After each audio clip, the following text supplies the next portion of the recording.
안녕하세요 해밀리 여러분, H채널의 한창훈입니다. 반갑습니다. 2019년 7월 23일 비트코인 및 암호화폐 일부를 시작하도록 하겠습니다. 먼저 댓글로 좋은 의견과 질문, 정보 공유해 주신 분들에게 감사 말씀드리고 오늘 들어가기 전에 그럼 주의사항 먼저 보고 들어가도록 할게요. 저는 어떠한 단톡방, 텔레그램, 플러스 친구도 운영하지 않습니다. H채널 이름은 유튜브 안에서만 사용하고 있습니다. 사칭 사기에 항상 주의하시기 바랍니다. 그리고 신규 구독자분들은 채널 운영 목적도 꼭 한번 읽어보시기 바랍니다. 그리고 오늘 들어가기 전에 제가 한 가지 여러분한테 그 안내 말씀드릴 게 있는데, 보시면 지금 이제 업비트에서 이렇게 소형 알트코인들이 좀 펌핑이 나오고 있는데요. 보시면 이렇게 머큐리라고 이 주황색으로 U자가 써 있는 종목이 있습니다. 그리고 지금 이제 현재 머큐리 말고 이 BTC 마켓에 메비우스라는 종목도 있는데, 지금 이런 종목의 경우 보시면요, 이 업비트 공지사항 가시면 그 공지사항에 그 유의 종목으로 이제 지정된 이유에 대해서 사유를 안내를 하고 있습니다. 그래서 이 부분을 이제 꼭 읽어보시고 만약에 내가 그 소형 알트코인들 투자를 한다고 하더라도 그 펌핑이 지금 소형 알트코인들이 나와서 펌핑에 내가 뭐 차트만 보고 투자를 한다고 하더라도 이왕이면 이렇게 U자가 붙은 뭔가 이제 문제가 있는 종목들은 좀 빼고 저는 하시는 게 맞다라고 봅니다. 그래서 일단 머큐리 같은 경우는 여기 이제 업비트에서 이야기한 그 유의 종목으로 지정된 사유를 보면 결국에 이거예요. 둘 다 뭐냐면 개발이 제대로 되고 있지 않다. 그러니까 얘네가 그 프로젝트가 개발이 그 스케줄대로 일정표대로 제대로 이제 개발이 되지 않는 거에 대해서 이런 유의 종목으로 이제 지정이 되니까, 이런 종목은 우리가 아무리 이제 기술적 분석으로 뭐 투자를 할 수 있는 타이밍이 됐다고 하더라도 이런 종목은 좀 빼고 저는 투자하시는 게 맞지 않나 이렇게 생각합니다. 아무리 적은 돈이라고 하더라도요. 프로젝트의 일부분으로 뭐 웨이브 퍼블릭 체인과 연동하기 위해 창조되었으나 관련 사업이 진행되고 있지 않으며 투자자의 의사소통이 오랜 기간 동안 이루어지지 않았다. 아마 이제 업빗에서 이 머큐리 쪽으로 니들 일 제대로 하고 있는지 이렇게 뭐 안내 메일을 보냈는데 그쪽에서 답변이 없었나 봐요. 뭐 메비우스 같은 경우도 뭐 스텔라 기반의 뎁 결제 토큰인데 현 시점 기준 대부분의 뎁 접속이 불가능한 상황이고 사업적 진전이 확인되지 않으며 투자자와의 의사소통 또한 작년 이후로 이루어지지 않았다. 그래서 이거를 이제 유의 종목으로 지정을 했다라는 겁니다. 이 두 종목이. 그래서 일단 여러분들 꼭 투자를 하실 때 만약에 내가 이제 투자를 하고 있는 종목들이 유의 종목으로 되어 있다. 아니면 이전에는 여러분들이 투자를 해서 만약에 머큐리랑 뭐 메비우스가 이전에 이제 투자를 하셨어요. 이렇게 진행이 되는지 모르고 투자를 하셨다가 만약에 이제 유의 종목으로 내가 투자했던 종목이 유의 종목으로 지정이 됐다라고 하면 그때는 어느 정도 펌핑을 이용해서 빠져나오는 게 맞다라고 봅니다. 그래서 이렇게 펌핑 됐을 때 정리하시고 빠져나오셔서 좀 안전한 종목으로 옮기시길 바랍니다. 이렇게 이제 말씀을 드리고, 그럼 이제 비트코인 차트를 보도록 할게요. 오늘 이제 순서는 비트코인 차트 보는데, 비트코인 차트 설명드릴 때 어제 그 송기봉님이 주셨던 차트에서 제가 좀 잘못 설명된 부분 하고요. 그 다음에 이은님이 이제 차트 올려주신 거 같이 보고 시황 차트 보고 그 다음에 이제 Q&A를 보도록 하겠습니다. 먼저 일단 비트코인 차트 보기 전에 어제 송기봉님이 저한테 이제 그 비트코인 차트를 이제 보내주셨는데, 제가 이제 설명드렸던 건 뭐냐면 이렇게 설명을 드렸어요. 지금 비트코인 같은 경우 이 고점과 고점을 잇는 라인까지는 먼저 반등을 해주고 여기서 이제 맞고 조정을 줘서 송기봉님이 이제 얘기했던 8,300달러 정도까지 조정을 줄 수 있다라고 이제 말씀을 드렸습니다. 그러면 일단 여기서 뭐 올라가든, 그러니까 조정을 주더라도 저는 이제 먼저 올라갔다가 조정을 주거다 이렇게 이야기를 드렸는데, 일단 송기봉님이 어제 저한테 이제 보내주신 차트 그림을 제가 다시 보니까 일단 반등은 없고 그냥 이렇게 흘러내리는 이렇게 검정색 그림으로 이렇게 그려주셨는데, 이 검정색으로 그려졌을 때 보면 여기서 그냥 흘러내리는 8,300달러까지 조정을 주고 그 이후에 이제 급반등이 나온다 라고 이제 의견을 주셨습니다. 여기 이제 MACD상 이런 식으로 급반등 패턴으로 만들어 줄 수 있다 라고 이제 의견을 주셔서 일단은 제가 이제 이야기한 부분하고 약간 다른 부분이 있어서 일단 그 부분을 다시 정정해서 이제 말씀을 드리려고 차트를 열어봤고요. 그리고 이제 이은님이 그럼 주신 내용 한번 먼저 보고 그 다음에 또 차트 설명을 들어가도록 하겠습니다. 지금 이제 이은님이 써주신 내용 볼게요. 지금 이제 해외로 출장을 나가고 계신데 미국 들어가지도 않았는데 지금 뭐 비자 승인이 있어야 된다고 해서 미국 거쳐서 가지 마셔라 이렇게 일단 이야기를 해주셨고, 일단 지지선 저항받고 올라가는 좋은 시그널이 있어서 12,000대로 올라갔다 내려온 후 대망의 16,000달러로 가는 그림을 그려봅니다. 삼각 수렴으로 볼 경우에 볼륨이 일봉으로 급 하락 중이라 가능성을 받고 이거 외에도 상승 채널로 볼 수 있습니다. 이렇게 이야기를 해주셨어요. 그래서 일단 올려주신 차트를 보면 지금 이렇게 삼각 수렴 중에 있다. 삼각 수렴 중에 있고 지금 이제 1, 2 세 번째로 이제 반등이 나와서 12,000, 12,000에서 13,000달러 사이까지 반등해주고 그 다음에 다시 조정기를 거쳐서 지금 이 상승 추세선에서 지지를 받고 반등해서 이 삼각 수렴을 돌파 이후에 16,500달러까지 이 0.786짜리 16,500달러까지 올라갈 수 있다. 이렇게 의견을 주셨는데 일단 지금 이렇게 진행될지 아니면 아까 이제 송기봉님이 의견 주신 것처럼 또 진행이 될지 일단 그 이은님이 옛날에 이제 지난번에 설명해 주실 때 조정의 목표치로 0.5 8,500달러 라인 하고요. 0.618, 이 7,300달러, 7,250달러, 이 0.618 라인까지 피보나치 되돌림을 이렇게 의견을 주셨었는데, 일단 0.618 라인은 좀 이제 힘들어졌다라고 봅니다. 이건 이 부분은 이제 차트에서 설명을 드리도록 할게요. 비트코인 차트로 돌아가서 일단 주봉으로 먼저 보면, 지금 이제 주봉에서 20주선이 이렇게 올라오고 있습니다. 이 빨간색 20주선이 올라오고 있는데, 현재 20주선 위치가 7,800달러까지 올라왔어요. 그러니까 지난주에서 이제 한 주 올라오면서 20주선 위치가 7,800달러까지 올라왔기 때문에, 그럼 이제 그 0.618까지 조정을 준다라고 하면 이 7,800달러 20주 이평선이 이제 깨지게 됩니다. 그래서 일단 20주 이평선을 터치는 할 수 있어도 깨지 않는다라고 하면 일단 7,800달러 밑으로는 이제 빠지기 힘들어졌다라고 보고요. 그렇다라고 하면 조정을 준다고 하더라도 0.618보다는 0.5 정도까지. 그리고 이제 송기봉님 의견 주셨던 8,300, 이제 이은님이 예전에 의견 주셨던 0.5가 이제 8,500달러입니다. 그래서 그 정도 라인까지, 그 정도 라인이 다음 주에 만약에 다음 주까지 조정이 넘어가서 조정을 준다라고 하면 주봉상 20주 평선이 좀 더 이제 올라와서 한 8,300. 이 정도까지 올라와 주게 된다라고 하면 20주 올라오고 있는 20주선을 터치를 해주고 다시 반등 해주는 모습으로 됐을 때 그런 식으로 0.5까지 조정이 올 수 있다라고 봅니다. 일단 이제 이은님 같은 경우는 지금 이제 의견 주신 거는 이렇게 8,500 조정보다는 여기서 이제 추가적으로 이런 그림으로 3, 4, 5 이런 식으로 해서 수렴을 좀 더 거친 이후에 삼각 수렴을 돌파해주고 상승 흐름으로 진행되지 않겠냐 이렇게 이제 의견을 주셨고요.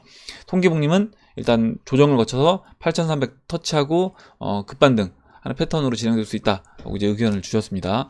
일단 제가 그럼 보는 관점을 좀 설명을 드려볼게요. 일단 다 가능합니다. 다 가능하고 일단 언제든지 제가 이제 항상 말씀드리지만 지금 1-1안으로 진행이 될 때 20주 이평선까지의 조정은 사실 순간적으로라도 언제든지 빼고 올릴 수 있다 이렇게 이제 생각을 하셔야 되는 거예요. 일단 20주 이평선까지 조정은 언제든지 나올 수 있다라고 이제 보시면 될 것 같고 일단 한 가지 더 말씀드리면 이 주황색 테더 차트가 살짝 꺾였습니다. 보시는 것처럼 살짝 여기서 추가적인 발행은 없고 살짝 아래로 꺾여서 내려왔는데 여기서 이제 조정 국면으로 들어가는지 더 내려오는지 아니면 여기서 다시 돌려 세워서 이제 올라가 주는지 그 부분도 이제 지켜보면 될 것 같고 현재까지는 큰 변화는 없는데 약간 꺾여 있는 그런 모습을 보이고 있다라는 부분이고요. 지금 비트코인 위치를 보면 일단 지금 51일 이평선을 지지를 받고 있습니다. 51일 이평선을 지지를 받고 있는데 여기서 그러면 조정 국면으로 들어가서 8,300달러까지 조정을 줄 거냐라고 하면 이제 저는 아직까지는 그 확률보다는 여기서 이제 지지를 받고 오히려 넘어가주는 아니면 이제 아까 이제 이은님이 의견 주셨던 것처럼 좀 더 수렴 기간을 그냥 거치면서 움직일 수 있는 좀 확률이 높아 보인다 이렇게 보는데 그렇게 보는 이유가 일단 시총 차트 그리고 이제 도미넌스 차트 그리고 이제 숏 차트, 롱 차트를 봤을 때 일단 여기서 이제 조정을 추가적으로 줘서 8,300달러까지 뺄 이유가 아직까지는 이제 없어 보여서 일단은 저는 그렇게 보고 있습니다. 일단 그러면 그렇게 된다고 하면 이은님 의견처럼 진행되거나 아니면 오히려 여기서 이제 빨리 반등을 먼저 그러니까 해주는 거죠. 이은님 의견도 이제 반등이었죠. 잠깐만요. 먼저 반등입니다. 그래서 일단은 지금 이 고점과 고점을 잇는 라인까지 먼저 반등을 해주고 지금 이 고점과 고점을 잇는 라인까지 먼저 반등을 해서 상승, 그러니까 이 오른쪽 팔을 만든다라고 했어요. 이 역헤드 앤 숄더 패턴에서 오른쪽 팔을 만들어주고 그 다음에 저는 그냥 저는 이제 오히려 바로 넘어갈 확률이 높다라고 봅니다. 그래서 오른쪽 팔을 만들어주고 지금 이은님은 이제 내려올 확률을 얘기해 주셨고 저는 이제 여기서 그냥 넘어간 이후에 넘어가서 눌러주는 이제 그림으로 진행되지 않을까 이렇게 보는데 그렇게 보는 이유가 지금 이제 아까 말씀드렸던 시총 차트 시총 차트 움직임이 일단 어제 제가 시총 차트가 이제 20일 이평선을 넘어가주는 이제 상승이 나올 거라고 봤고, 이제 시총 차트 움직임과 비교했을 때 비트코인도 그렇다라고 하면 20일 이평선을 돌파해주는 이제 모습이 나올 수 있다라고 봤는데, 일단 시총 차트도 어제 돌파는 못했는데 이제 그 부분도 잠시 뒤에 이제 설명을 드리도록 하겠습니다. 그래서 시총 차트, 롱숏 차트를 비교해 봤을 때는 제가 보는 확률적으로 어떤 그림으로 저는 진행될 것 같냐라고 이제 물어본다라고 하면, 저는 여기서 이제 추가적으로 올라와서 이 고점과 고점 있는 라인에서 넘어가 준 이후에 그 다음에 눌러주는 그런 그림으로 진행되지 않겠나 이렇게 봅니다. 일단 뭐 이렇게 진행되든 아니면 제가 지금 세 가지가 나왔잖아요. 그러니까 제가 보는 건 오른쪽 팔을 만들고 돌파해서 눌러주고 다시 상승, 눌러주고 다시 상승, 이렇게 이제 이 그림이고요. 그 다음에 이은님이 의견 주신 건 상승해서 고점 맞고 눌러주고, 뭐 이렇게 될 수 있습니다. 이렇게 될 수 있고, 지금 송기복님이 의견 주신 건 여기서 일단 8,300달러까지 눌러주고 그 다음에 급반등 해서 올라와서 다시 이제 상승해주는 이런 그림인데, 일단 이 세 그림 다 공통점은 뭐냐면, 공통점은 이겁니다. 그러니까 시간을 여기에서 20거래일에서 30거래일을 시간을 13,900달러를 넘어가 주기 전에 시간을 20거래일에서 30거래일을 보내고 넘어가는데, 그 보내는 기간을 어떤 식으로 이제 보낼 것이냐, 그 30거래일이라는 시간을 이 비트코인이 20일에서 30거래일이라는 시간을 어떤 식으로 이제 보낼 것이냐, 이제 이 차이인 거다라고 보시면 됩니다. 그래서 13,900달러를 돌파하는데 뭐 제가 본 것처럼 이렇게 올라왔다가 눌러주면서 다시 저점을 높이면서 올라가주는 그림, 아니면 이제 이은님이 의견 주셨던 것처럼 맞고 떨어지는 그림, 아니면 송기복님이 의견 주셨던 것처럼 흘러내렸다가 급반등 해주는 그림으로 진행되더라도 어찌됐든 2-30일 정도 시간을 보내주고 그 다음에 13,900달러를 넘어가는 그림으로 이제 공통적으로 이제 보시면 될 것 같아요. 그래서 일단은 어찌됐든 뭐 비트코인 홀딩 물량은 계속해서 이제 홀딩해서 가져가는 것이기 때문에 여기서 이제 추가적으로 뭐 우리가 매매를 특별히 할 부분은 저는 없다라고 봅니다. 이렇게 이제 설명드리고 시총 차트를 볼게요. 시총 차트가 제가 이제 어제 예상한 거랑 이제 좀 다르게 이제 움직였습니다. 뭐 시총도 그렇고 비트코인도 저는 이제 21일 평선을 넘는 그림으로 이제 진행될 거라고 봤는데, 일단 그렇게 진행이 안 됐는데요. 보시면 지금 어제 제가 말씀드릴 때 일단 이렇게 50일 이평선까지 바짝 붙여준 이후에 지금 50일 이평선에서 이렇게 매달려서 시간을 보내고 그 이후에 이제 반등을 해서 넘어갔다. 20일 이평선과 50일 이평선을 넘어가주는 시총에서 모습을 보여준 다음에 그 다음에 이제 다시 눌러줬습니다. 그러니까 2017년도 3월달 모습을 보면요. 근데 이제 어제 넘어가주지 못하고 보시는 것처럼 이제 50일 이평선에서 오히려 이렇게 음봉이 나왔어요. 음봉이 나왔고 현재도 아직까지 뭐 이렇게 특별한 뭐 상승 흐름은 이제 보이지 않고 있습니다. 그러면 이제 왜 이런 모습이 보였을까라고 이제 생각을 해보면 지금 이제 2017년도 그림과 다소 차이가 있는 점은 이제 본다라고 하면요. 지금은 이제 20일과 50일이 만나지가 않았습니다. 근데 이제 이때 보시면 이때 이제 양봉으로 50일 이평선까지 붙인 다음에 3거래일 동안 이 50일 이평선에 이렇게 매달려 있었잖아요. 이때 보시면 이제 20일과 50일이 데드크로스가 나면서, 데드크로스가 날 때 이제 양봉으로 이 데드크로스가 나는 지점, 그러니까 20일과 50일을 동시에 이제 넘어가 줬습니다. 이때요. 그러면 지금 만약에 지금 이제 이와 같은 그림으로 진행이 될 건데, 여기서 이제 추가적으로 이제 돌파를 못하고 내려왔잖아요. 이 내려온 이유가 지금 이제 20일과 50일이 데드크로스가 안 나서, 그러니까 만나지가 않아서 그렇다라고 보면, 지금 이제 시간을 어찌됐든 이제 시간을 보내고 그러니까 이 시장을 끌고 나가는 세력 입장에서 봤을 때 스케줄이 있을 겁니다. 스케줄이 있는데 그 필요한 스케줄만큼 시간을 보낸다라고 하면, 여기서 지금 이제 20일과 50일이 만날 때 그때 이제 시총 차트가 그러니까 20일과 50일을 넘어서서 상승을 해주는 그런 모습으로 진행이 되는지 지켜봐야 될 것 같고, 시총 차트 움직임도 비트코인과 이제 크게 다르진 않습니다. 그러니까 4시간봉으로 보면 지금 이렇게 역회된 숄더 모습이 나오고 있어요. 여기서 왼쪽 팔, 뭐 왼쪽 어깨, 머리, 그 다음에 오른쪽 어깨 모습이라고 하면, 이 오른쪽 어깨에서 조금 더 내려올 수 있습니다. 좀 더 내려올 수 있다라고 보고 있고, 여기서 뭐 좀 더 내려와도 이 저점까지만 흘러내리지 않는다라고 하면, 그렇다라고 하면 여기서 이제 지지를 받고요. 이 지금 시총 지금 이제 2,677억 달러인데 2,600억 달러, 2,600억 달러 정도까지는 좀 더 내려올 수 있다라고 봅니다. 그래서 2,600억 달러까지 내려오고 그 다음에 상승 흐름으로 진행이 돼서 오른쪽 팔을 만들어 나가는 이제 그런 모습으로도 저는 진행될 수 있다라고 보고 있습니다.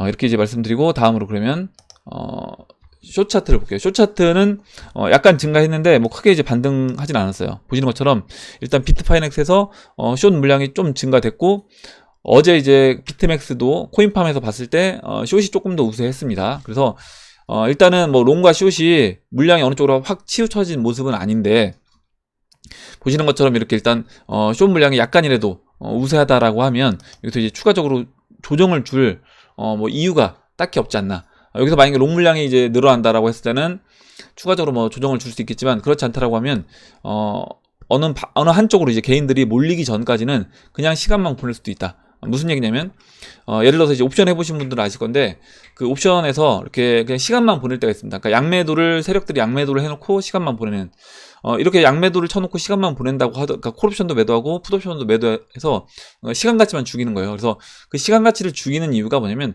결국에 충분한 시간을 보내면서 한쪽으로 이제 매매를 한다거나, 거기서 이제 그러니까 개인들이 결국에 이제 수수료만 지불하게 만든다거나, 그러니까 펀딩피라고 하겠죠. 여기서는 이 암호화폐 시장에서 뭐 펀딩피를 지불하게 만든다거나, 아니면 옵션에서 뭐 시간 가치를 지불하게 만들어서 개인들이 좀 떨어져 나가게, 그러니까 방향성이 보이지 않아서 그 지친 개인들이 좀 떨어져 나가게 만든 이후에 개인들이 한쪽으로 이제 포지션을 몰린다라고 했을 때, 그때 이제 방향성을 이제 보여주는 그런 그림으로도 저는 진행될 수 있다라고 봅니다.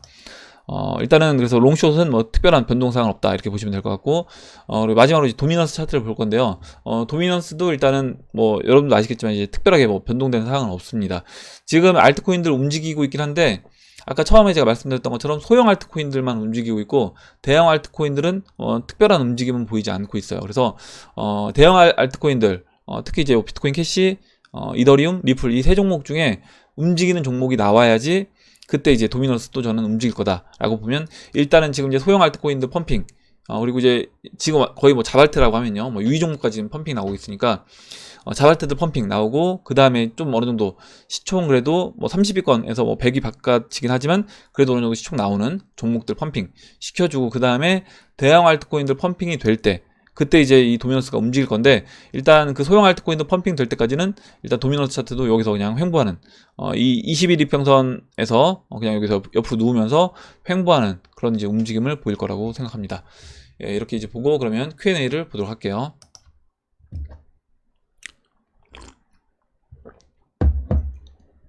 일단 이은님이 이제 써주신 내용 이제 봤고요. 그럼 다시 이제 처음으로 돌아가서 기린님이 써주신 내용 보겠습니다. 읽어볼게요. 과거 2013년 8월 27일 코인마켓캡 웹사이트입니다. 1, 2, 3등은 누구나 다 아실 겁니다. 오래전부터 존재했지만 지금도 상위에 있는 코인이죠. 비트코인, 그리고 이제 리플, 이렇게 라이트코인 이렇게 썼는데, 그 다음에 이제 뭐 여러 가지 코인들이 있다. 뭐 이름코인, 이제 깃털코인, 이걸 이제 그냥 재미나게 써주신 것 같아요. 뭐 바베큐 코인, 밈코인 등등 보기만 해도 어이없는 이름들이 많죠. 과거에는 이런 것들이 존재했답니다.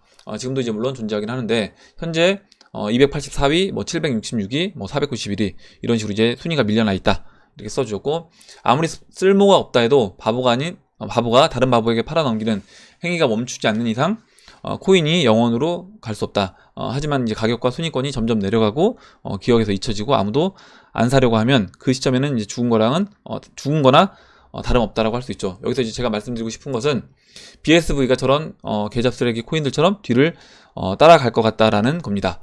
퍼드가 이제 영상에 언급돼서 어디 이제 제가 한번 해보겠습니다, 이렇게 써주셨고, 첫 번째로 이제 BSV가 훨씬 BTC보다 잘났으면 이름을 비트코인을 앞에다가 왜 가져다 이제 붙였을까요? 단순히 비트코인의 네임 밸류를 이제 가져다가 붙인 거라고 본다. 기술적으로 월등하면 왜 이름을 그냥 본인 맘대로 지은 다음에 정면 승부해서 증명을 하지 않냐. 그래서 이제 쭉 이런 그 BSV가 앞으로 이제 이렇게 순위에서 밀리면서 안 좋은 그런 코인으로 이제 갈 것 같다라는 이제 의견을 써주셨습니다. 그래서 뭐 사토시 나카모토가 뭐 전면에 나설 이유는 없다라고 이야기를 해줬고, 뭐 크레그 라이트가 사기꾼이다, 뭐 이런 얘기를 써주셨습니다. 그래서 제가 이제 드리고 싶은 말씀은 뭐냐면, 일단 뭐 BSV도 그렇고요, 비트코인 캐시도 굉장히 안 좋게 보시는 분들 많습니다. 그러니까 저 초창기에 비트코인 캐시 방송에서 이야기하지 말아달라, 이렇게 이야기하시는 분들도 계셨고요. 그래서 또 어떤 분들은 이제 비트코인 캐시를 굉장히 좋아하시는 분들도 계십니다. 그리고 또 리플도 마찬가지예요. 리플도 리플 얘기하지 말아달라, 왜 리플 스캠인데 자꾸 스캠 코인을 언급하냐, 이렇게 아직도 저한테 이제 메일로 보내주시는 분들이 계십니다. 그리고 뭐 스텔라루멘 사기 코인이다, 스캠이다, 이렇게 얘기하시는 분들도 계세요. 그래서 제가 이제 항상 드리는 말씀은 뭐냐면, 그러니까 어디까지나 저는 이제 투자자 입장에서 이제 보는 거고요. 투자자 입장에서 어떻게 제가 투자를 해야 될 것인가, 이 부분을 이제 바라보고 있습니다, 시장을. 그래서 뭐 어떤 코인이 이거 사기다, 이거 이제 망한다, 뭐 이렇게 제가 단정져서 이야기하기는 쉽지 않다는 점을 말씀을 드리고, 일단 이렇게 볼 수 있어요. 지금 이제 기리님이 보신 것처럼 BSV는 스캠이다, 얘가 이제 뭐 쓸모없는 코인이 되고 나중에 이제 이렇게 과거 여러 코인들처럼 이렇게 망하는, 영원으로 가는 그런 코인이 될 수 있다라고, 뭐 그렇게 진행될 수 있습니다. 그리고 실제로 제가 이제 닷컴 버블 예를 많이 드는데, 닷컴 버블 때 그때 이제 수많은 이제 닷컴 회사들이 30위권 안에, 시총 30위권 안에 올라왔다가 지금은 거의 흔적도 없는 그런 종목들이 많이 있고, 암호화폐도 이제 그와 같은 그림으로 진행된다라고 하면 실제로 이 많은 코인들 중에 살아남지 못하는 그런 코인들이 상당수 있을 거예요. 그래서 항상 투자를 하실 때 제가 이제 비트코인, 이더리움, 리플, 이 세 종목을 포트폴리오에 최소 50에서 저는 이제 70% 이상 담아 놓으시라고 하는데, 70% 이상 담아 놓으시고 나머지 30%는 여러분들이 원하시는 거를 알아서 담으시되, 시총 30위권, 그것도 이제 시총 되도록이면 시총 30위권 안에서 그 30%를 나눠서 담으셔라. 그것도 한 종목에 몰빵하지 마시고 나눠서 담으셔라, 이렇게 이제 말씀을 드리고 있습니다. 그래서 그런 식으로 이제 봐주시면 될 것 같고요. BSV 같은 경우는 저도 이제 그 크레이그 라이트가 사기꾼인지 아닌지 저도 제가 판단을 못해요. 그래서 저 같은 경우는 어떻게 하기로 했냐면, 제가 이제 어제도 잠깐 말씀드렸지만, 비트코인 캐시, 그러니까 제가 비트코인 캐시를 원래 이제 들고 있었기 때문에 하드포크가 돼서 비트코인 캐시를 들고 있는 사람들은 1대1로 이제 BSV를 받았습니다. 그 받은 BSV를 매도하지 않고 그대로 들고 있다가 어차피 비트코인 캐시와 BSV를 저는 동시에 매도하겠다라고 이제 결정을 하는 거예요. 그래서 그렇게 이제 보시면 되고, 제가 이제 이 BSV에 대해서 이게 뭐 스캠이다 아니다, 이거에 대해서 저는 판단을 하지 않겠다라고 이제 말씀을 드렸습니다. 그래서 이제 이거는 이제 개인적인 어떤 선택이다라고 이제 말씀을 드리고, 비트코인 캐시 또한 또 스캠이라고 이제 보시는 분들도 계세요. 그러니까 비트코인 캐시 또한 지금 이제 기리님 의견대로 한다라고 하면, 만약에 얘네가 실제로 기술력이 있고 내가 제대로 만들 수 있다라고 하면 비트코인이라는 이름을 쓸 필요가 없는데, 일단 로저버가 비트코인 캐시라고 그 이름을 붙인 이유는 자기네가 진짜 비트코인이라고 주장을 하고 있는 거예요. 그러니까 로저버 입장에서는 이 비트코인 코어 세력이 비트코인이 아니라 그 사토시가 얘기했던 진짜 비트코인을 따라가는 건 비트코인 캐시가 진짜 비트코인이다, 이렇게 주장을 하면서 지금 비트코인 캐시를 만들어서 로저버랑 유저안이 막 마케팅을 하고 이렇게 전파를 했죠. 그렇다라고 하면 비트코인 캐시 또한 또 이렇게 스캠으로 또 보시는 분들도 계시고요. 어떤 분들은 또 비트코인 캐시가 진짜 비트코인이다라고 또 생각하는 분들도 있습니다. 실제로요. 실제로 이제 저한테 그렇게 얘기해 주시는 분들도 계세요. 그러니까 로저버를 믿고 나는 비트코인을 갖고 있던 비트코인을 정리해서 비트코인 캐시로 갔다, 이렇게 하시는 분들도 있습니다. 그래서 이거는 이제 어디까지나 투자자들 입장에서 여러 가지 선택을 할 수 있다라고 이제 보시면 될 것 같다, 이렇게 이제 말씀을 드리고, 뭐 이더리움, 그러니까 제가 이제 기리님한테 비트코인 캐시와 이제 이더리움 클래식에 대해서는 또 어떻게 생각하시는지 이제 물어봤는데, 그러니까 이렇게 저는 접근하는 거예요. 뭐냐면 비트코인 캐시 또한 어찌됐든 이렇게 주도적으로 이제 우지안하고 로저버가 이 비트코인 캐시를 만들어서 끌고 나가고 있지만, 지금 이 안에서 어느 정도 지금 자리를 잡았고, 이더리움 클래식은 어떻게 보면 도난당한 그 해커가 훔쳐간 코인이었어요. 그래서 저 같은 경우 처음에 이제 이더리움 클래식을 굉장히 안 좋게 봤습니다. 왜냐면 결국에 도둑질한 코인인데 이거를 이제 버리고 이더리움은 새로 만들어서 나간 거고요. 이더리움 클래식은 이제 기존에 버려진 코인인 건데, 그렇게 보면 도둑질한 코인, 이게 이 시장에 존재한다는 것 자체가 좀 이상하다, 이거는 쓰레기 코인이다, 이건 이제 0으로 가야 된다라고 생각을 저도 했었는데, 이 생태계를, 제가 이제 어제도 잠깐 화폐에 대해서 말씀을 드렸는데, 이 화폐라는 건 그 네트워크 안에 있는 사람들이 어떤 신뢰관계가 유지가 되고 생태계가 구축이 되고, 그리고 개발자들이 자생적으로 개발을 해 나가면서 그 생태계를 끌고 나간다라고 하면 그거는 유지가 될 수 있다라고 보는 겁니다. 그래서 이더리움 클래식이 자체적으로 그 생태계를 만들어 나가서 개발자들이 이더리움 클래식을 내가 이제 이걸 키워 나가겠다라고 해서 키워 나가고 그 생태계가 만들어져서 유지가 된다라고 하면, 이더리움 클래식도 이렇게 지금처럼 가격이 유지가 되고 앞으로도 영원으로 가지 않고 또 유지가 될 수 있는 거다, 이렇게 보고 있어요. 그래서 이거는 이제 그래서 우리가 투자 입장에서 봤을 때 좀 더 안전하게 투자를 한다라고 하면 뭐 비트코인 캐시라든가 이더리움 클래식 같은 경우는 일단은 약간의 어떤 문제가 있거나 아니면 비트코인에서 떨어져 나갔거나 이런 코인이라고 하면 비중을 좀 많이 실기는 뭐하다라고 했을 때 제가 아까 말씀드렸던 것처럼 처음에 그 70% 제외한 나머지 30%에서 일정 부분만 내가 뭐 비트코인 캐시를 나는 뭐 좋게 본다라고 하면 뭐 3% 아니면 뭐 2% 이런 식으로 이제 담는 방향으로 저는 진행하면 좋지 않을까 이렇게 생각을 해요. 투자자 입장에서 봤을 때. 그리고 이제 이 부분에 대해서 뭐 이게 스캠이다 아니다 이런 판단은 제가 따로 하진 않겠습니다. BSV도 마찬가지고요. 그래서 뭐 어떤 분들은 이제 스텔라루멘이 스캠이다, 뭐 이렇게 뭐 리플이 스캠이다 이렇게 여러 가지 이야기를 하고 있는데 일단 저는 이제 그냥 투자자 입장에서 제가 보는 관점을 이제 말씀을 드렸고 이제 한 가지 제가 더 이제 말씀을 드리려고 했던 게 뭐였냐면요. 일단 여기 기리님이 이제 추가적으로 써주신 내용을 한번 읽어볼게요. 비트코인 캐시와 이제 이더리움 클래식은 공부를 그렇게 안 해봐서 이제 자세한 의견을 드릴 수 없다 얘기를 해주셨고 다른 건 모르겠지만 BSV만은 질색합니다. 그래서 바이낸스나 뭐 크라켄 등 대형 시장에서 삭제됐는데 유동성도 전혀 없고 이거 나중에 어디서 팔지도 아주 의문이죠. 대충 제가 보는 관점은 한 개의 비트코인, 한 개의 이더리움만이 존재할 거라고 봅니다. 다른 거는 그냥 모방하는 것으로 이제 보는 거죠. 그래서 이제 이렇게 실제 보는 분들도 많이 계십니다. 그러니까 비트코인 캐시와 이더리움 클래식도 안 좋게 보시는 분들도 많이 계세요. 비트코인 캐시는 아직은 이제 모으려는 돈이 반이나 넘게 부족해서 개발팀이나 애타는 걸로 알고 있는데 나중에 혹시라도 자금 부족해서 개발팀이 100기를 들게 되면 도지코인처럼 될 거라고 봅니다. 또 이렇게 생각하시는 분들도 계시고 지난번에 이제 그 이은님도 이제 비슷한 뭐 이런 이야기를 해주셨었는데 그때 이제 비트코인 캐시 투자하시는 분들이 야 이런 거 아니다. 이런 거 아니다라고 또 이제 이야기를 해 주셨습니다. 그래서 그때 이제 그 부분도 말씀을 드렸고, 제가 이제 보는 관점도, 이렇게 이제 보시면 될 거예요. 그러니까 비트코인 캐시와 이제 BSV는, 비트코인 캐시는 이제 비트코인에서 하드포크돼서 나온 코인이고요. BSV는 이제 비트코인 캐시에서 하드포크가 돼서 나왔습니다. 그래서, 이 비트코인 캐시와 BSV를 들고 있는 사람들, 를 보면 결국에 이제 비트코인 캐시도 마찬가지고 BSV도 마찬가지로 그 비트코인을 대량으로 들고 있는 사람들이 비트코인 캐시도 대량으로 들고 있고 또 BSV도 대량으로 들고 있습니다. 그래서 이 지금 비트인포차트.com 가시면 BSV 이 리치 리스트가 있어요. 이 리치 리스트를 보면 거의 대부분의 한 98% 되는 BSV를 굉장히 소수 뭐 3%도 안 되는 사람들이 갖고 있습니다. 3%도 안 되는 이제 지갑 주소에서 갖고 있는데 이 얘기는 뭐냐면 결국에 이제 비트코인을 들고 있던 사람들이 비트코인 캐시를 하드포크돼서 받고 있고 그리고 이제 BSV도 갖고 있다라는 겁니다. 그러면 이 사람들이 과연 돈이 없어서 이거를 뭐 개발을 안 하겠느냐? 그리고 이 사람들이 만약에 뭐 BSV를 진짜 쓰레기라고 하면 당연히 다 비트코인 캐시에서 하드포크돼서 나오자마자 정리를 해서 팔았을 건데 일단은 이 사람들 이제 보면 그대로 들고 있거든요.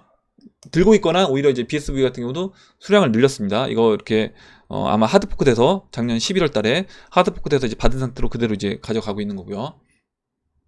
그리고 이렇게 주소를 쭉 이제 대량으로 갖고 있는 주소를 보면 오히려 이렇게 또 늘린 추가적으로 더 늘린 사람들도 있고요. 이렇게 볼 수 있습니다. 그래서 지금 보시면 BSV 비트코인 캐시 마찬가지로 비트코인을 주로 이제 대량으로 갖고 있던 사람들이 그대로 비트코인 캐시와 BSV도 그 세력들이 갖고 있다. 일단 이런 부분을 보면 이들이 이제 이 돈 자체를 봤을 때 우리야 사실 뭐 비트코인 캐시라든가 BSV 우리 개인들 같은 경우는 얼마 들고 있지 않은데 뭐 이 사람들은 뭐 5만 개, 몇만 개씩 그렇게 들고 있잖아요. 그러면 이 BSV 비트코인 캐시 또한 금액으로 얘기했을 때 적은 돈이 아닐 겁니다. 그렇다고 하면 이 사람들이 그 개발비 얼마가 없어서 그 개발 지원을 그 몇 억이 없어서 그 몇 억 때문에 그 비트코인 캐시를 그냥 죽게끔 내비두지는 않을 거다. 지난번에 이제 의견 주셨던 게 이제 그런 내용이었거든요. 그래서 또 그렇게 이제 볼 수 있는 겁니다. 저도 이제 그렇게 보고 있고요. 그래서 이제 이렇게 이제 쭉 설명을 해주셔서 한번 봤습니다.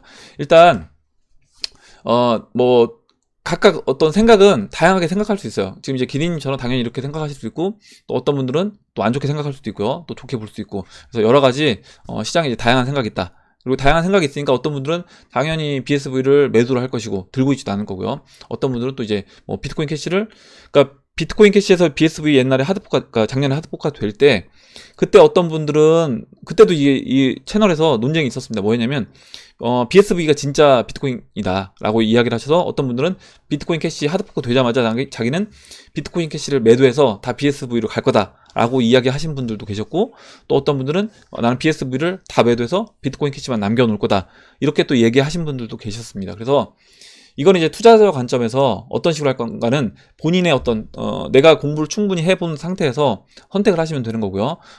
저는 이제 저 같은 경우는 BSV라든가 뭐 비트코인 캐시 이 부분에 대해서 제가 이거를 선택하지 않겠다라고 말씀을 드리고, 둘 다 하드포크 된 상태로 어떻게 보면 세력들이 지금 그대로 들고 있는 것처럼 저도 그냥 들고 있겠다라고 한 겁니다. 이렇게 봐주시면 될 것 같아요. 그래서 그리고 기린님이 이야기해 주신 부분 잘 봤고, 그리고 이제 기린님이 이제 올려주신 거를 볼게요. 이것도 볼 필요가 있어서, 기린님이 이제 의견 주신 건 뭐냐면, 이게 2013년도 이렇게 암호화폐 시장, 이 시총 상위권에 있는 코인들을 쭉 써주셨습니다. 그래서 보시면, 일단 비트코인이 1위에 있고, 이 당시에 이제 2위에 리플이 있습니다. 이더리움은 아직까지 나오지 않아서 이더리움은 없었고요. 이더리움은 다음에 나온 다음에 이제 시총 위로 올라왔어요. 일단 보시면 이제 1, 2, 3위가 비트코인, 리플, 라이트코인이고, 나머지 4위부터 5위 이런 코인들은 뭐 6위 코인, 뭐 페더 이런 코인들, 그리고 뭐 노바코인, 뭐 지금은 뭐 테라코인, 이게 지금 우리나라에서 만든 그 뭐죠? 배달의 민족인가? 거기서 만든 테라코인하고 다른 코인입니다. 그래서 이런 여러 가지 코인들이 있는데, 지금 이제 기린님이 의견 주셨던 것처럼 이런 코인들이 지금은 시총 자체가 거의 하위권, 막 200위권으로 이제 밀려나 있다라고 이제 의견 주셨고, 근데 이제 이 코인들 봤을 때 좀 볼 필요가 있는 건 뭐냐면, 시총 자체가 그 비트코인하고 이제 리플 같은 경우는 라이트코인까지는 해도 일단 뭐 리플 같은 경우는 6억 불이니까 시총 자체가 한 7천억 정도 이 당시만 해도요, 이 정도 됐었는데, 나머지 이제 뭐 시총 10위권에 있는 코인들 보면 시총 자체가 50만 불입니다. 50만 불. 그래서 뭐 시총이 한 6억, 7억 이렇게밖에 되지 않고요. 한 20위권 간다 보면 20위권 같은 경우는 시총이 7만 달러예요. 7만 달러. 그래서 이때는 이런 코인들 이렇게 시총 뭐 19위, 20위라고 하더라도 지금 시총 20위, 지금 시총 뭐 10위 이런 코인들의 시총과는 차이가 굉장히 많이 난다. 지금 시총을 한번 볼까요? 지금 뭐 10위권만 해도 10위권만 해도요. 지금 시총 자체가 10억, 100억, 1000억 지금 10위 트론이 2조입니다. 2조고 지금 또 이제 20위 테조스만 해도요. 테조스만 해도 8,500억이에요. 8,500억이기 때문에 이때랑은 이제 사이즈 자체가 많이 달라졌다. 그래서 그러니까 그때 만약에 내가 시총 자체가 뭐 5억 원, 6억 원이었던 코인이 여기서 이제 개발을 잘 못했다라고 하면 당연히 이제 뒤로 밀려날 수밖에 없는 거고요. 지금 이런 코인들 같은 경우는 테조스 같은 경우는 이제 ICO 할 때 자체 벌써 펀딩, 그러니까 받은 금액, ICO로 모집한 금액만 아마 제가 알고 있기로 한 3천억 이상 모집을 한 걸로 알고 있습니다. 그러면 이런 건 당연히 시총 자체가 이렇게 올라올 수밖에 없기 때문에 그때랑은 약간 뭐 자금적인 면에서 만약에 이 테조스가 내가 돈이 없어서 개발을 못한다 이런 이제 일단은 뭐 3천억이 모집이 됐기 때문에 충분히 그 돈을 다 소진할 때까지는 충분히 개발을 해 나갈 수 있다라는 거죠. 그래서 그때랑은 시장 자체가 좀 다르다라는 거 말씀을 드리고, 그러니까 이렇게 시장은 변할 수 있고요. 지금도 근데 지금 기린님 의견처럼 이런 부분은 동의합니다. 무슨 얘기냐면 지금 이제 1위부터 아무리 이제 시총이 높다고 하더라도 뭐 시총이 지금 30위 코인 도지코인이 시총이 이제 4천억인데 이렇게 시총이 높다고 하더라도 이 시총이 높은 코인들도 영원으로 갈 수 있는 거다. 예전에 이제 닷컴 버블 때 우리가 이제 굉장히 좀 그때는 한창 잘 나갔던 야후라든가 이런 회사들이 거의 야, 이 회사가 과연 이제 1위 자리를 내줄까? 이런 생각을 했었습니다. 근데 내줬죠. 내주고 이렇게 계속 밀려났습니다. 이런 그림을 본다라고 하면 충분히 지금 이제 기린님이 의견 주셨던 것처럼 그런 식으로도 진행이 될 수 있고, 이 상위 30위권에 있는 이 코인들 중에서도 상당수는 나중에 시간이 지났을 때는 없어질 수 있다라는 걸 우리가 아예 기본적으로 전제를 깔고 시장에 참여를 해야 된다.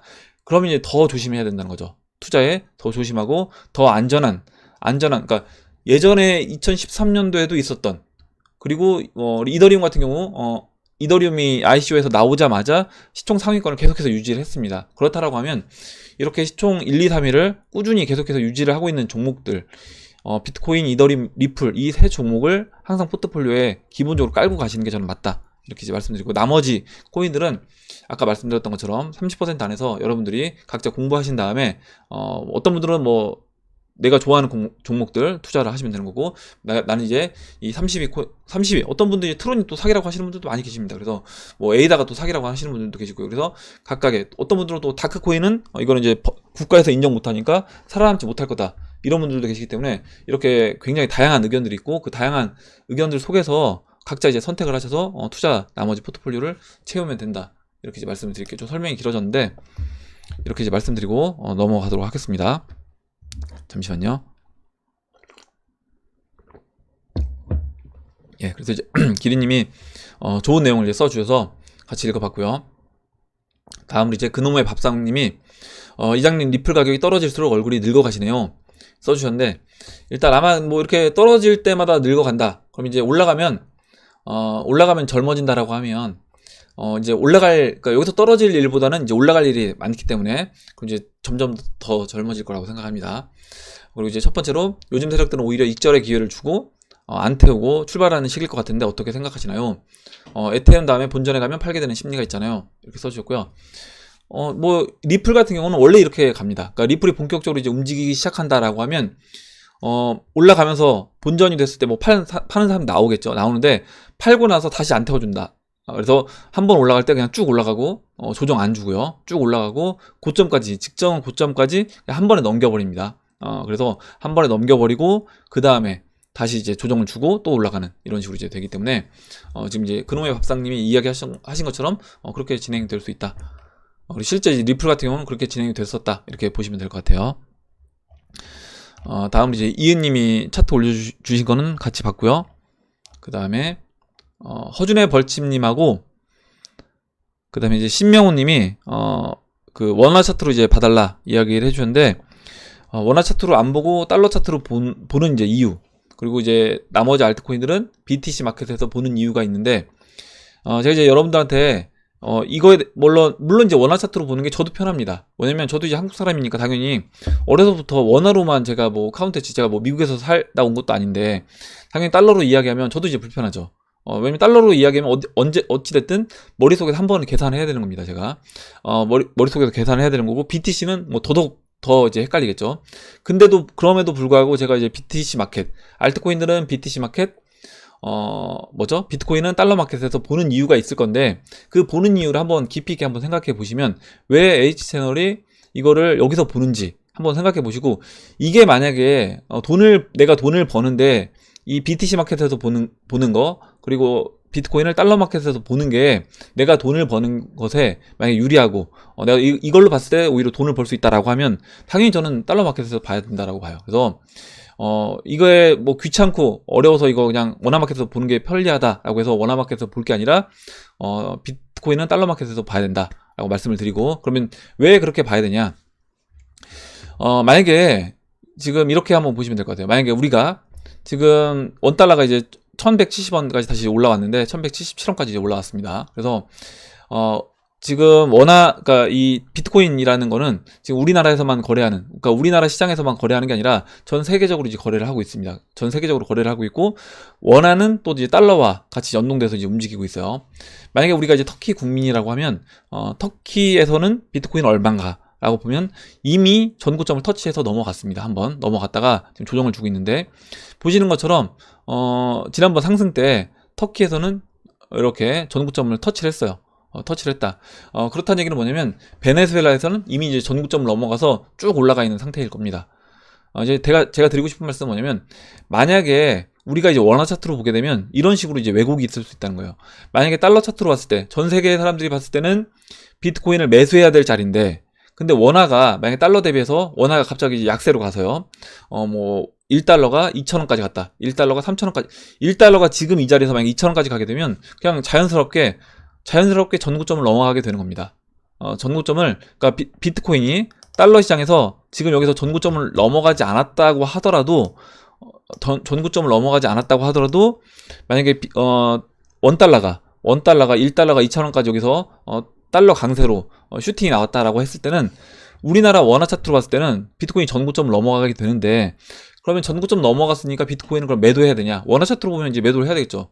원화 차트로 보면 뭐 채널 중반을 넘어가서 매도할 수 있습니다. 근데 달러로 봤을 때는 아직 만약에 20주 이평선에 닿았다라고 하면 오히려 매수를 해야 되는 거예요. 그러면 지금 우리가 그 매매 결정을 하는 데 있어서 매매 결정이 완전히 달라지게 되는 겁니다. 원화 차트에서 봤을 때는 매도인데 달러 차트에서 봤을 때 매수다라고 하면 어떤 걸 따라야 되냐는 거죠. 당연히 저는 달러 차트를 따라야 된다. 그러면 우리가 이제 원화 차트를 봤을 때 오히려 더 들고 가야 되는, 비트코인을 더 홀딩해서 가져가야 됨에도 불구하고 고평가 영역으로 진입했다라고 잘못 판단해서 이걸 매도하고 나갈 수가 있다. 그렇다라고 하면 당연히 우리가 그 판단을 정확하게 하기 위해선 달러 차트에서 봐야 되는 거고, 알트코인들도 알트코인이 지금 저평가 영역에 있는지 고평가 영역에 있는지를 정확하게 판단하기 위해서는 어떻게 보면 달러 차트도 물론 참고를 하겠지만 달러 차트보다는 BTC 마켓에서 일단 참고하는 게 저는 맞다라고 이제 봅니다. 그래서 그렇게 이제 달러 차트에서 보는 이유를 말씀을 드렸어요.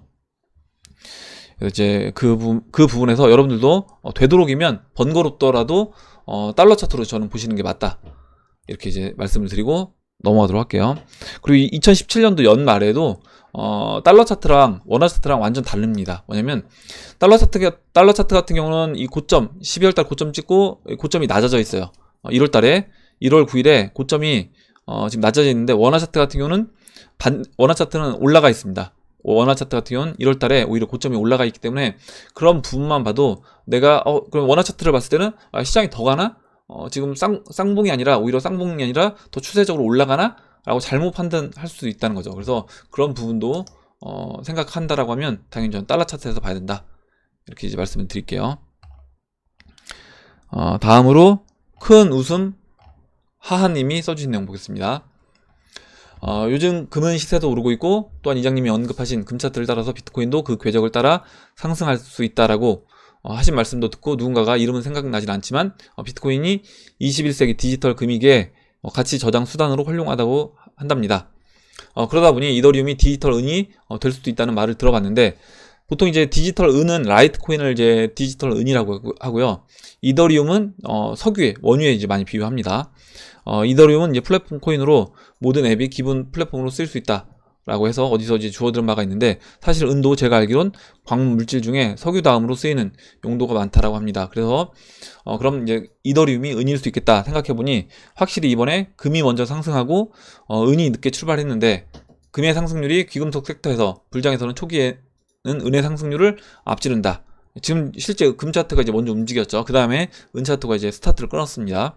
그래서 이제 물론 나중에는 은이 어떤 금의 상승률을 훨씬 앞서게 되고, 하락장에서는 은이 먼저 곤두박질고 훨씬 폭락합니다, 이렇게 써주셨어요. 그래서 이제 이 부분도 말씀을 드렸고, 우리가 이제 실물 자산인 금은을 일정 부분 해지 수단으로 이제 보험으로 이제 조금 투자한다라고 하면 금보다는 은화를 투자하는 게 좀 더 낫지 않냐. 그래서 이제 이 부분도 예전에 말씀을 드렸었습니다. 그럼 이제 세력들이 금을 표본 삼아 비트코인도 설계했다라고 하면 은을 표본 삼아 이더리움도 설계했다라는 생각이 드네요. 그래서 일단은 은은 라이트코인에 이제 많이 비유를 하긴 하는데, 일단은 지금 큰 웃음 하하님은 은을 또 이제 이더리움에 이제 비유를 해주셨어요. 이제 물론 개인적인 생각이긴 합니다만, 그러면 동이나 다른 광물질이나 화폐 등등도 그런 연관관계로 다수 코인들을 설계하지 않았을까 궁금한 생각이 들어 이장님이 다른 어떤 회밀리 여러분들도 한번 생각해 볼만 하지 않을까 해서 적어봅니다. 달러는 리플, 그러다 보니 그런 금보다 더 비싼 플래티넘은 어떤 코인일까? 그놈만 추리할 수 있다라고 하면 비트코인보다 더 나으니까, 훨씬 더 이제 비싸니까 그놈을 잡으면 대박치지 않을까, 이런 생각도 해보셨다. 그래서 이제 전 쓸데없는 짓도 해봅니다. 잘 매칭은 안 되지만 지켓씨가 2016년 10월경인가 차트를 보니 무려 BTC 마켓에서 무려 이제 300BTC가 넘었던데, 제 눈이 의심이 가더라고요. 무슨 일이 있었나요? 아마 이거는 이제 그 거래소에서 잘못 주문을 넣어서 그렇게 됐을 거라고 이제 봅니다. 그래서 아마 모든 거래소의 지켓씨가 그렇게 되진 않았을 거예요. 가끔 이제 잘못 주문이 들어가서 이런 식으로 이제 시장에서 왜곡된, 특정 거래소에서 왜곡된 형태로 나오는 경우가 있습니다.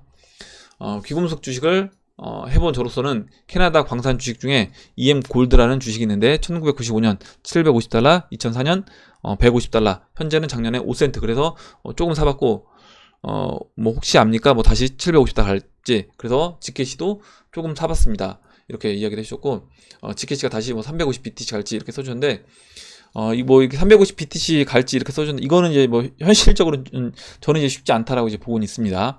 그때 이제 그 거래소 해당 거래소에서 왜곡된 형태로 나온 이제 주문 실수로 이제 보고 있기 때문에 그렇게 이제 보고요. 이런 식으로 뭐 지켓시 말고도 다른 코인들 중에 이런 식으로 이제 어떤 특정 거래소에서 잘못된 펌핑으로 인해서 뭐 이런 알트코인들이 1BTC가 넘는 뭐 2BTC, 막 10BTC 이런 식으로 이제 거래가 되는 경우가 종종 나옵니다. 종종 나오는데 그런 경우가 이제 드물고 이제 그런 경우에 가끔 거래소에서 자기들이 잘못 주문 넣었을 때는 이거를 롤백이라고 해서 오히려 이제 주문을 취소시켜 버리고 해당 그 거래소에서 그걸 매도한 사람의 그거를 다시 그 비트코인을 회수하는 경우도 있습니다. 그래서 그렇게 한번 보시면 될 것 같아요. 일단은 이렇게 이제 말씀드리고 이쪽 님이 비트코인을 금, 라이트코인을 은, 이더리움은 석유, 리플은 이제 현금으로 비유하기도 한다. 그래서 이렇게 이제 대부분 많이 보시죠. 그리고 이제 CJ님이 이런 건 이제 금운동 언니한테 이제 물어봐야 될 것 같은데, 그래서 금운동님이 지난번에 이제 이 부분에 대해서 자세하게 이제 설명을 해 주셨습니다. 이렇게 이제 보고 다음 보도록 할게요. 그리고 최세훈 TV님이 저한테 이제 매도하게 되면 뭐 세훈아 30% 팔아라 이렇게 못하잖아요. 그래서 저한테 이제 멘트가 아니라 이렇게 제스처로 사인을 달래요. 근데 제가 리플을 매도하게 되면 제가 이제 뭐 2만 사토시 매도했다라고 하면 저는 이제 여기서 매도했다라고 말씀을 드립니다. 라이트코인 매도했을 때 매도 말씀드렸던 것처럼 말씀드리니까 그 부분은 제가 팔았는데 안 팔았다고 얘기를 안 하진 않으니까 걱정 안 하셔도 될 것 같아요. 이렇게 말씀드리고 다음으로 이제 빛나는 남매님이 써주신 내용 볼게요. 잠시만요.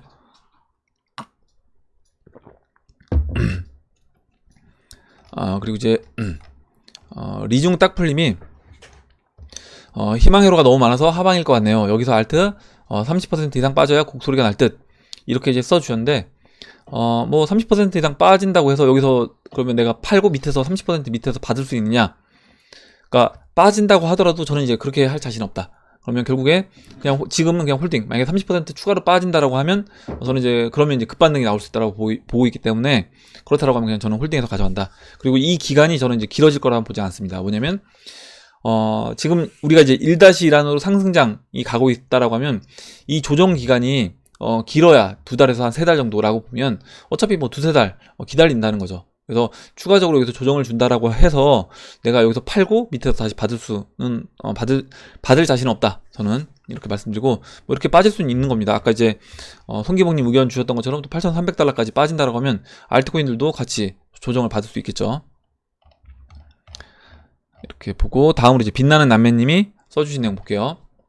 XRP가 바로 갈 수 없는 이유로서 리플이 각국 중앙은행에 로비를 할 때 XRP를 주기 때문에 세계 각국 중앙은행의 작업을 완료할 때까지는 XRP 가격을 올릴 수가 없다.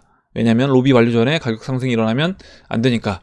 그래서 이 부분에 대해서 제 의견이 이제 궁금하다 이렇게 써주셨는데, 일단 이거는 만약에 이게 맞다라고 하면 XRP 같은 경우는 그 전에 2017년에 그리고 또 그 전에도요 2013년도였나 2014년도 그때도 이제 상승이 나왔으면 안 되는 겁니다. 그때도 상승이 나왔으면 안 되는데 2017년도에도 보시면 뭐 6원 7원에서 그 해 2017년도 연말에 4,000원까지 올라왔잖아요. 그렇게 본다라고 하면 그때는 그럼 어떻게 그 큰 상승을 했을까? 라고 생각해보면 당연히 뭐 각국 중앙은행에 로비를 하는 이런 이유 때문에 못 올라가는 건 아니다. 지금 이제 XRP가 못 올라가고 있으니까 그 가격이 올라가지 못하는 이유에 대해서 이제 여러 가지 어떤 이유들을 이제 생각해 볼 수 있는데 뭐 이렇게 보실 수도 있는데요. 저는 이제 이런 이유로 XRP가 올라가지 않는다라고 보지는 않습니다. 저는 이제 지금 그 세력들이 원하는 때가 되지 않았기 때문에 지금 이제 올리지 않고 있는 거지, 때가 됐다라고 하면 당연히 저는 언제든지 올릴 수 있다라고 생각을 해요. 뭐 중앙은행에서 XRP를 샀든 안 샀든 충분히 때가 됐다라고 하면 올릴 거다 이렇게 봅니다. 그리고 마지막으로 잠깐만요.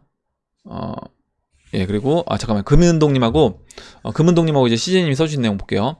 금은동님은 비트코인 가격 오르고 내리는데 다 이유가 있듯이 리플 가격 오를 수 없는 이유도 있는 것 같다.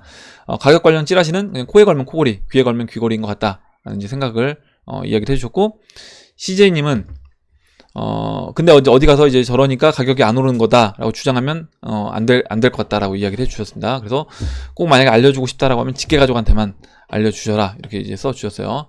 그래서 이제 이런 이유는 좀 이유가 되지 않는다라는 의미로 써주신 것 같습니다. 그리고 다음으로 이제 마지막으로 데이비드 온님이 써주신 내용 보고 이제 오늘 마무리하도록 하겠습니다. 메이저 알트코인들 1파 상승이 끝나고 현재 2파 조정 중이라고 봤을 때 만약 비트코인이 8,300달러까지 빠지면 이더리움이라든가 이제 비케는 1파 저점을 훼손하지 않겠지만 리플 스텔라는 무조건 1파 저점을 훼손하게 되어 상승 파동이 이제 무효화 되지 않을까 싶네요. 특히 리플의 경우 달러 차트로는 7월 15일자 이미 이제 99.99% 조정이 왔으니까 스텔라는 89%, 메이저 코인들 등락폭의 차이는 있지만 파동은 거의 비슷하게 가기 때문에 개인적으로는 메이저 알트 1파 저점을 훼손하지 않는 비트코인 현재 구간에서 롤링 횡보하면서 이제 볼벤을 수축시킨 이후에 3파 진행되지 않을까 싶습니다. 이렇게 써주셨고, 아마 이런 의견이라고 하면 데이비드 온님 의견은 이제 아까 이은님이 써주셨던 이렇게 좀 더 수렴 기간을 거친 다음에 그 다음에 이제 상승으로 이제 갈 수 있다 이렇게 써주신 것 같습니다. 그래서 이렇게 이제 볼 수 있고요. 이제 뭐 이렇게 지금 대형 알트코인들의 빠질 자리가 없기 때문에 만약에 여기서 비트코인 추가적으로 조정을 받는다라고 하면 대형 알트코인들의 어떤 저점을 훼손해서 빠질 수 없다라고 이야기를 해주셨는데요. 대형 알트코인들 같은 경우는 저는 이제 여기서 만약에 빠진다고 했을 때 비트코인 하락하는 것 대비해서 대형 알트코인들은 덜 빠질 수는 있다. 무슨 얘기냐면 지금 비트코인이 여기서 지금 빠집니다. 8,300달러까지 조정을 줄 때 이미 이제 비트코인 변동폭보다 리플이라든가 몇몇 알트코인들은 비트코인 변동폭보다 이제 적게 움직이는 게 이제 보여졌어요. 그리고 만약에 비트코인 추가적으로 뭐 10% 빠질 때 리플 같은 경우는 2, 3% 조정만 주거나 아니면 오히려 이제 BTC 마켓 그러니까 BTC 마켓은 그럼 상승 흐름으로 이제 보이겠죠.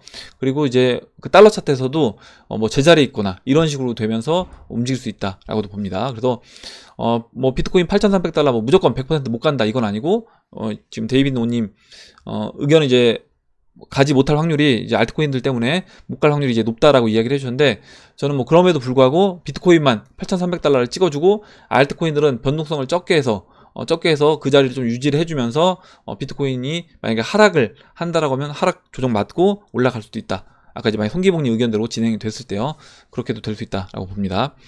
예, 이렇게 하고 이제 마무리하도록 할게요. 오늘 나온 얘기들 중에 여러분들 궁금한 내용 또 의견 같이 나누고 싶은 뭐 정보 있으시면 정보를 공유해 주시면 같이 이야기해보는 시간을 가져보도록 하겠습니다.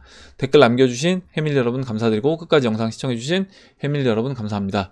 그럼 이상으로 영상을 마치도록 하고, 영상이 도움이 되셨다면 좋아요, 구독 버튼 그리고 알림종 버튼을 눌러주세요. 감사합니다.